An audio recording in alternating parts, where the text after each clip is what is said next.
जैसा कि हम जानते हैं कि चुनाव आयोग ने आम चुनाव की तारीखों का ऐलान कर दिया है। आगामी 11 अप्रैल से देश भर में इलेक्शन की शुरुआत हो जाएगी।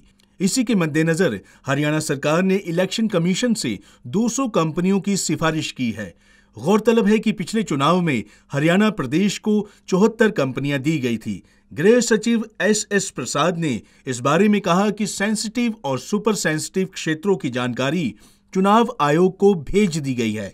हमारी असेसमेंट के मुताबिक अंबाला और करनाल ये 2 ज़िले हैं जो नॉर्मल कैटेगरी में आते हैं, और सेंसिटिव में कुरुक्षेत्र है, सोनीपत है, भिवानी महेंद्रगढ़, गुरुग्राम और फरीदाबाद है, और हाइपर सेंसिटिव में सिरसा, हिसार और रोहतक है। 425 बूथ हैं सारे राज्य में।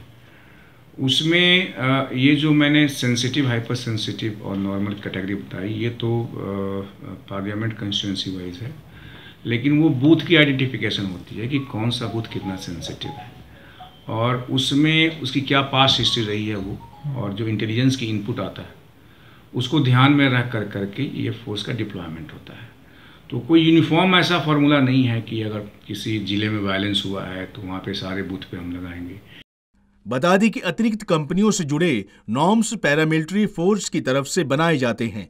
सेंसिटिव और सुपर सेंसिटिव में पैरामिलिट्री फोर्स की तैनाती ज्यादा होती है।